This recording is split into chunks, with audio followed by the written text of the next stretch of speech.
is this the Kingdom Hall? Yeah, it is. Oh, yeah. I just have a quick question I was wondering if someone could help me with. Okay, what's up? Do you have a minute? Yeah, go ahead. Oh, okay. Well, I was doing more research into some things because I was talking to some Jehovah's Witnesses, and they just talk about new light a lot of times. Are you into that too? What was it? New light. They use that expression a lot. Are you into new light? I'm not sure what that expression is, honestly. Oh, you never heard about that? Not offhand. Oh, okay. Well, what they were saying was that, like, even though the literature kind of says it, well, it does say this is from Jehovah and all that kind of stuff. You know how they say they're the only channel, and then they say stuff, and then when it proves like it didn't work out, it just didn't come true, they say it's okay because new light. Oh, new light. Yeah. Okay, sorry, I thought you said new right. Oh, no. I'm sorry. Yeah, so you are into new light? Like, you're on board with that? Yeah. Oh, okay. Well, I was reading this whole book about Joseph Smith. Did you ever hear about him? I think I've heard the name before. Well, yeah, he's the founder of Mormonism. That makes sense. Yeah, and he claimed to have things from Jehovah also. When you read the book, it's really amazing because even though it's written by someone who believes Joseph Smith was a prophet, it seemed like he got a revelation like whenever he needed one. You know what I mean? Like he wanted to have more wives, so he had a revelation of polygamy, and he even had a revelation. He said it was from God that his wife shouldn't be upset about it. It's hilarious. But anyways, they can change things too. Like they have new light. Like they said, you could only get to the highest heaven through polygamy, and then they said that later, now God doesn't want them to do it because they couldn't become a state in Utah while allowing that. So just kind of makes you wonder. But I was researching some of the history of new light in the Watchtower literature. Let me just give you one example. How it kind of, I'm sorry, but it kind of reminds me of his new light. Like it seems like pretty convenient at certain times. Like one example, they used to teach about this generation that the people living in 1914 would still be alive at the end, at the beginning of Paradise and Armageddon and all that, right? Do you remember about that? Sorry, I didn't catch that. What were you saying? Oh, well, they used to teach that the generation that saw 1914 would still be living, would not die out until the end came. You're familiar with that? Yeah. Definitely. Oh, okay. Well, so what they did was when they first gave like an age, they call it the age of understanding, that a person, it would only count if a person was 15 years old in 1914, right? So that's what they were saying in the 1960s. But then as that was kind of running out, they lowered the age to, well, you only had to be 10. So they changed it in the 1980s because that time was running out. And then they changed it to you could be a baby. So when a person just looking at that will think, this isn't really from Jehovah. They're just trying to fix this problem, right? Well, I've not heard of a particular age. You haven't heard of it? Not a set age. Yeah, it was in the literature. I can give you the references. That's fine. I can always look up the same information. Yeah, it's all on the Watchtower online library. It's such a great provision because you can look up so many things. Now, you can't go way back because for some reason they don't have older things than about 1950, maybe a few older books, but so a serious researcher would have to find other sources about their original history. At that point, there wasn't very much that would have been around. past 1950s as far What? as literature is concerned. Russell's starting the Yeah. religion was based on literature. It was selling books. Yeah. What do you mean there was no literature before that? It goes back to the late 1800s. I know. I was saying, well, yeah, late 1800s. Yeah, I'm not sure what you mean by that. As far as some of it will only go back so far as, because it doesn't have on there I'm trying to think of what the publication was called. The Herald of the Dawn. It doesn't have things like that on it. Oh, I think that was before the Watchtower, but I think during Russell's time Yeah. it was called Zion's Watchtower, and Herald of Christ's Presence. Because the reason it was called Herald of Christ's Presence was because they were teaching the presence had already come in 1874. They taught that for quite a long time, and Zion because they were Zionists. Yep. Yeah. It's been a while since I looked into it. Yeah. So doesn't that sound like kind of similar to Joseph Smith's revelations or New Light that he got when he needed it? I mean, how they put this. I can understand how that would sound the same. Yeah, it really is. And they didn't put it forth as, well, we just kind of think this might be. They call themselves, during those years, speaking for Jehovah, this is from Jehovah.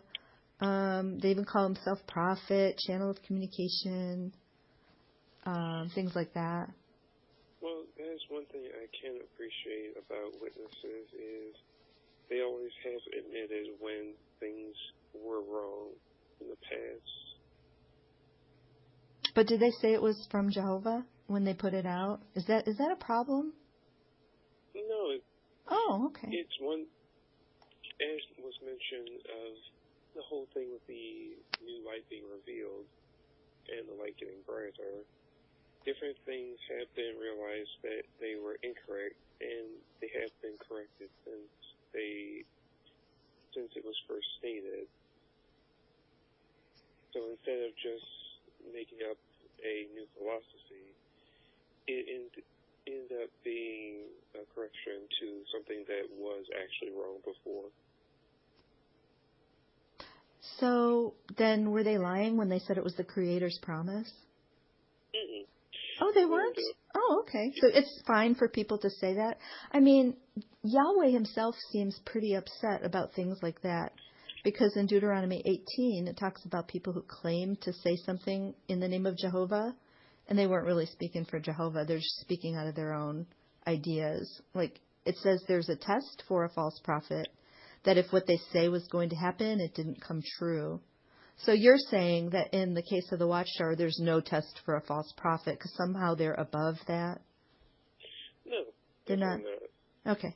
Because they did that numerous times, they call their things the Creator's Promise, Meet in Due Season from Jehovah. They said Jehovah was the editor of the Watchtower magazine. And even that being the case, they still were human and got things wrong. So what is the test of a false prophet? You're saying then that Deuteronomy 18:20 through 22 does not apply to them. I mean, anybody who's a false prophet is human. So what is that all about? Why is that in the Bible? Sorry, you broke up on me. Yeah. What was it you just said? Well, you're saying then that, I mean, all people who would be classified as false prophets are human. So you're saying that absolves all of them, and there couldn't be a test for a false prophet. Why is that in the Bible then, in Deuteronomy 18:20 through 22? It was even the death penalty during Old Testament times. Because you can mess up a lot of people by giving false things in the name of Jehovah, right? What was the scripture you had just said? Deuteronomy 18:20 through 22. 20 through 22. Mm-hmm. Let me take a look at that real quick.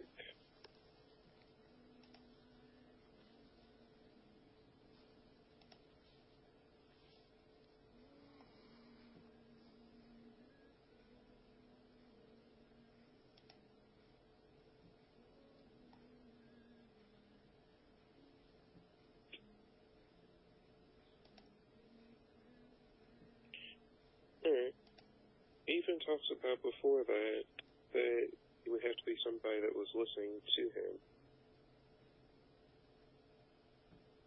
So it's more so a matter of if they're actually listening to him. Whether they make a mistake in what they end up saying, that's on them.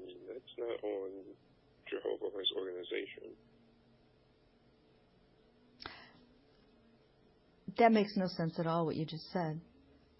I can't even follow what you're saying. It's so clear. That passage is so clear.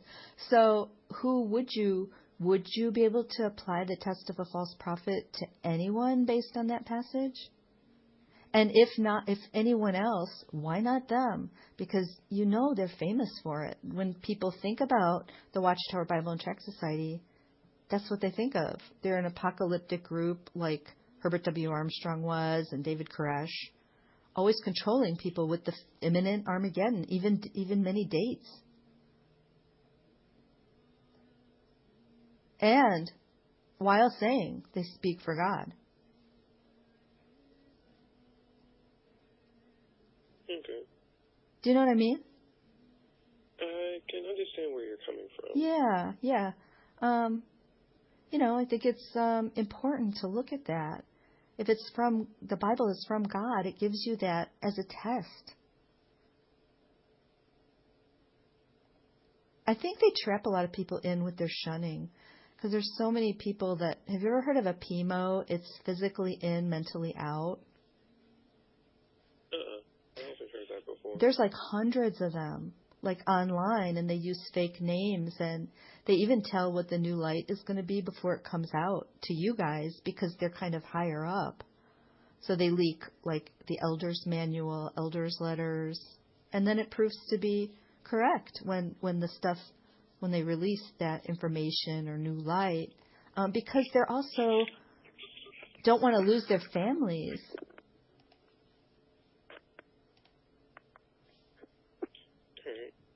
Do you think that's a good way to keep people in a group? Quite obviously not. Yeah, it's not. And there's so many of them. There's hundreds. There's probably thousands. And so they're trying to figure out ways how to get out of it with sometimes they move away to a different state and things like that. Or just stop going gradually or say they don't feel good. Like, how is that? When people want to stop coming, they do stop coming. Sometimes they're just shunned even if they don't disassociate. A lot of times they are. Kind of depends on your own family or if they talk to someone who doesn't come anymore and all these different things. I mean, that's really being exposed, like how they operate. It's really being exposed by people going through that. Some people have even committed suicide because they felt so trapped. I'm sorry to hear that. Sorry to hear about those different ones that commit suicide, no matter what the reasoning behind it is. Right. And many of them didn't commit any of those sins that are in 1 Corinthians 5. And they don't go anywhere. They don't go anymore. Anyway, 1 Corinthians 5 only applies to people claiming to be Christians. It says we don't judge outsiders. And if someone is fading and not coming, they're an outsider.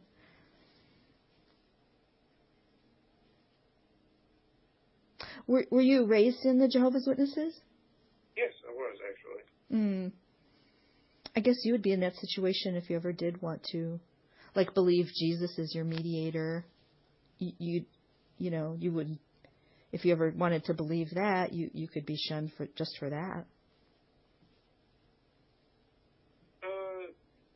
That's up to other people whether they wish to do that or not.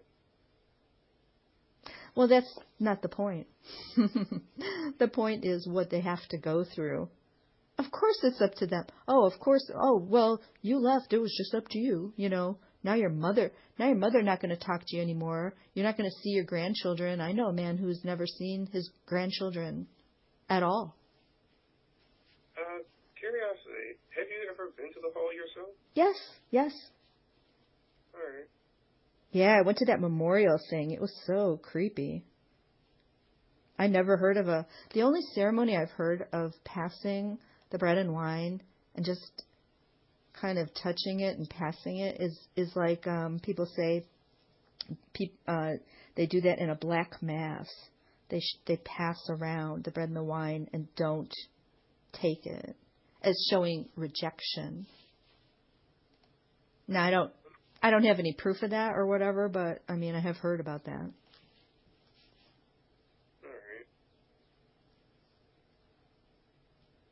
There's a lot of support groups for people that are, wondering and want to leave and things like that.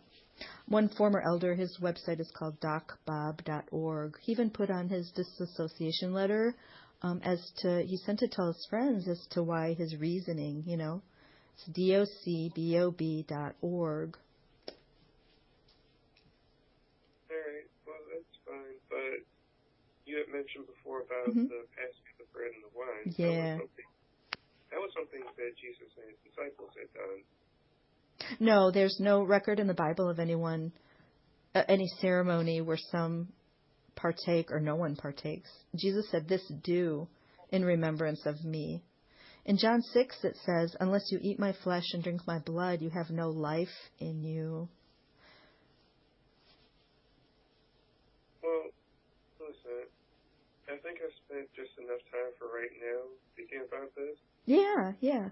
Well, hey, thanks for being so nice to me. I really appreciate it. Yeah, of course. Okay. Have a good one, and God bless you. You too. See ya.